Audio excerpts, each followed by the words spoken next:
Today I'm going to show you how to use your playbook to identify repair and overhaul orders that are 60 days old or more with an estimated ship date of 14 plus days out, and use that data so that you can drive the right action to try to close those orders out and we can get those units back to the customer.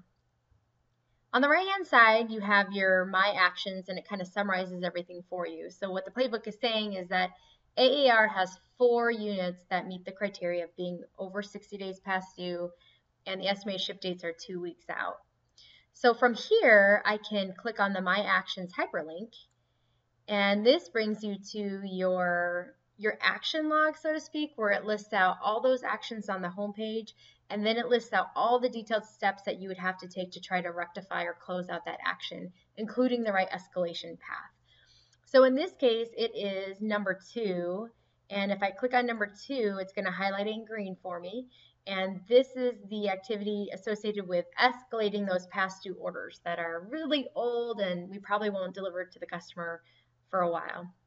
So the first thing it's going to tell me is what are the filters that you have to set in the playbook to go ahead and look at that detailed data. So, it's saying go to the action category column, set the filter, check inventory columns, and I'm going to show you how to do that instead of reading all the words on the page. So I'm going to go ahead and click on the hyperlink, which shows me that there are 4 orders that meet this criteria, and it will automatically take me to the R&O open worksheet.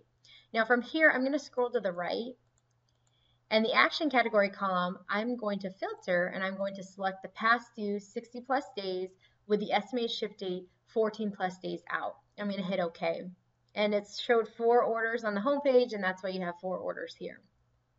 So from here, if I scroll to the right, you can see up front that the point of contact is the CCO team, and then it gives you your escalation points of contact. So I'm going to go through the data here on the R&O worksheet, and then we're going to go back, revert back to that action tab to see what are the very detailed steps to make sure that we escalate appropriately.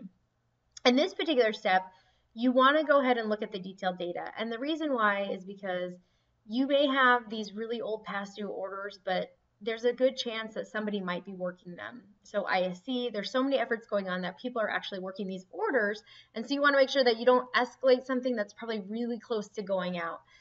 So scroll to the right, and let's go ahead and take a look at some of the items. So the estimated ship dates for these orders, okay, one of them's in September. Well, okay, that's really far out. So to me, it also says that there's an escalation to the CSR. So at this point, options are you can get with your front-end CSR and maybe see if there's something that's holding it up from a customer perspective. If you want to, do your research before really escalating up to CCO and putting it on the Tier 5 rail.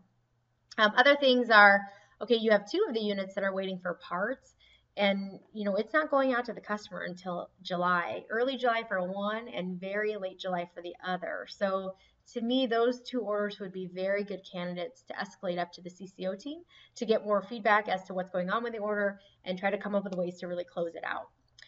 The other one shows a basic finish date of the year 2020, which is very far out.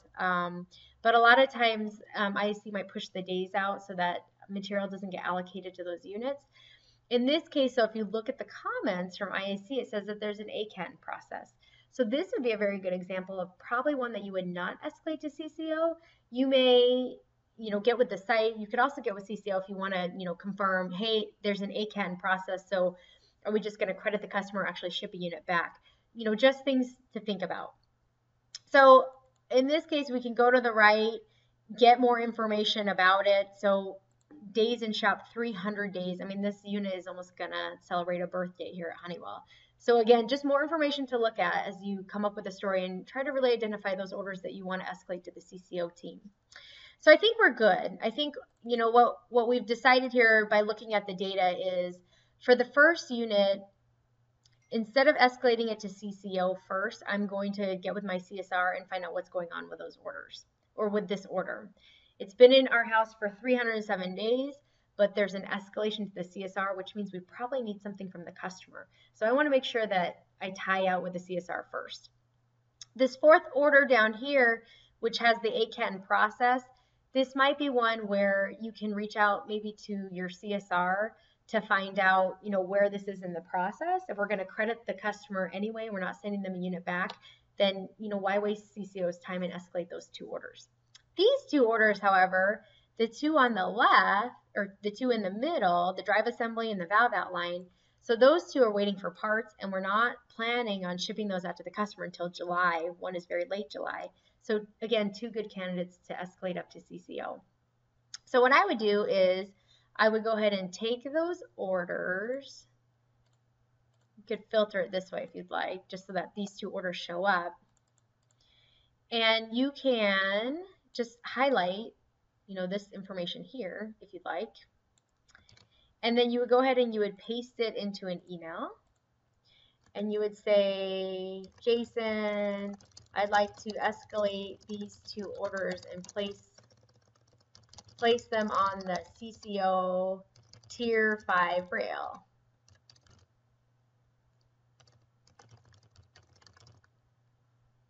So past due orders greater than 60 days. ESD 2 weeks out. And again, you would escalate these orders to Jason Wilson, and he's going to put on his Tier 5 rail for tracking. So you would go ahead and you'd send that to him. It's actually, you need to make sure you put the customer, and I forgot to put that. If you want, you could probably copy and paste that while you're copying and pasting from the playbook, but I failed to do so. So that is the email. Now let's go ahead and go back to the playbook, because I wrote up the email and I already did the escalation process. But what I want to do is, again, go back to your actions worksheet and look at the steps that I just did as they relate to your standard work. So the first thing that I had showed you was setting the filters on the Arno worksheet so that you get after the data. And that's going to the action category column and filtering out those past due orders that are 60 days old or more with an estimated ship date of 2 weeks out. So the next step, if you look at the detailed steps, you go get the data, you research each order using the playbook data to really see which ones makes the most sense to escalate. And then you email Jason Wilson on the CCO team. You saw me copy and paste that data. And then Jason takes that email and then he'll actually add it to his Tier 5 CCO rail. And so if you click on this hyperlink, this has the Tier 5 CCO rail.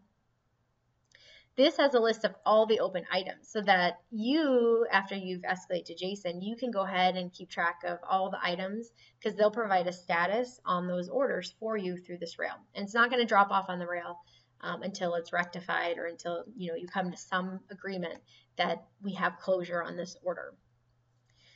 So it opened up the Tiered 5 escalation rail, and then from here you can make sure that your order's on here. And then if it doesn't get rectified in Tier 5, then it kind of keeps moving up the chain up until you get resolution. So I'm going to go back to the playbook. And again, it's just a matter of following the steps, using the playbook data so we can get these actions closed out and we can get those units back to the customer. Thanks for joining today.